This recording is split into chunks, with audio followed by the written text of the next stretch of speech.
ঢেকে রাখি যেমন কুসুম পাপড়ি রাবড়ালে ফসলের ঘুম, ঢেকে রাখি যেমন কুসুম। টানা বৃষ্টির পর বাগানে আগাছার যেন রাজত্ব।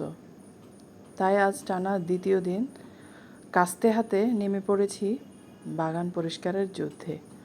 তো শেষ পর্যন্ত দেখতে থাকুন কতটা কাজ করতে পারলাম। বৃষ্টি থামতেই দেখা গেল চারদিকে শুধু আগাছা আর আগাছা।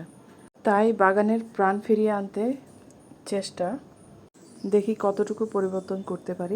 আসসালামু আলাইকুম, welcome to my new blog. আমি সুলতানা রাজিয়া, সৌন্দর্যের লীলাভূমি, চট্টগ্রাম থেকে।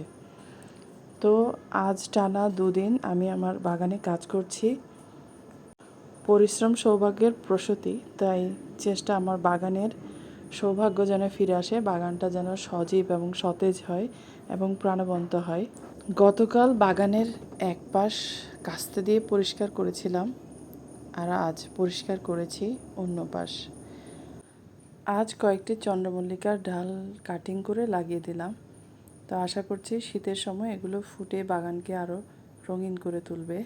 এটা আগাছা পরিষ্কার করলে গাছ দ্রুত বেড়ে ওঠে, নতুন কুড়ি ও ফুল বেশি আসে।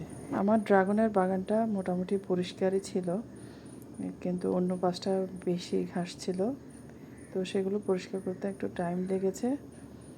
তো এখানে শুধু একটা টবে অতিরিক্ত ঘাস, যেগুলো কাস্তে দিয়ে কাটা ছাড়া উঠে আসছে না, তো সবগুলো কেটে পরিষ্কার করে ফেললাম। তো সাথে ছিল আমার মেয়ে, তো সে ভিডিওটা করছে। তো এখানে দেখেন একদম গোড়ায় কতগুলো ঘাস জমে গেছে। দুপুরে ভাত খাওয়ার পরে একটু রেস্ট করেছিলাম, তারপর আমার বাগান পরিষ্কার করতে হবে মাথায় ছিল, তাই চলে গিয়েছিলাম মা মেয়ে একসাথে ছাদে। তো আমার মেয়ে ফুল দেখছে, তো আজ রেড লিলি ফুটেছিল অনেকগুলো, তো সে ফুল নিয়ে খেলা করছে আর আমি কাজগুলো করছি।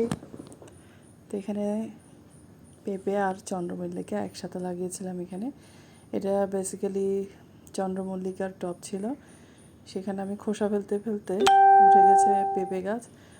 তো এটাও পরিষ্কার করে ফেললাম। দেখেন অনেকগুলো চন্দ্রমল্লিকার ছোট ছোট চারা উঠছে। তো এগুলো যদি আমি পরিষ্কার না করতাম তাহলে আমি শীতে ফুল পেতাম না, আর সবগুলোই মরে যেত। ঘাস কিন্তু গাছের অনেক ক্ষতি করে। আর এখানে আমার কলাবতী ফুল গাছ একদম ঝোপাল হয়ে গেছে, মাশাআল্লাহ। তো আরিশা আমার সাথে, সেও খেলছে, কিছুক্ষণ ভিডিও করছে, তো সে খুব মজা পাচ্ছে।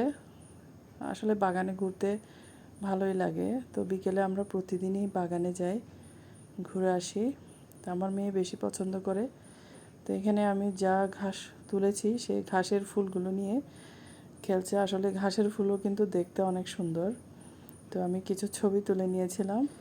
আসলে সুন্দর একটা বাগান একদিনে তৈরি হয় না, প্রতিদিনের একটু যত্ন, একটু ভালোবাসা আর নিয়মিত পরিচর্যায় একটি বাগানকে প্রাণবন্ত করে তোলে। তো আমিও চেষ্টা করছি, দেখি কতটুকু প্রাণবন্ত করতে পারি আমার বাগানকে। তো নিজের দৈনন্দিন কাজ শেষে আসলে আমার এই কাজগুলো করতে ভালো লাগে, বাগানের সময় কাটাতে ভালো লাগে, তাই আসলে করা। তো কেমন লেগেছে আপনাদের আমার ভিডিওটা? ভালো লাগলে শেয়ার করে দিবেন। আপনাদের সুন্দর সুন্দর মন্তব্য আমাকে উৎসাহ যোগায় নতুন নতুন ভিডিও করতে। তো অনেক অনেক ধন্যবাদ আপনাদের সবাইকে, এবং দোয়া রইল যারা আমাকে প্রতিনিয়ত সাপোর্ট করছেন। ওকে ওকে, লেটস গো। তো কাজ করতে করতে বৃষ্টি চলে এলো। আমরা মামি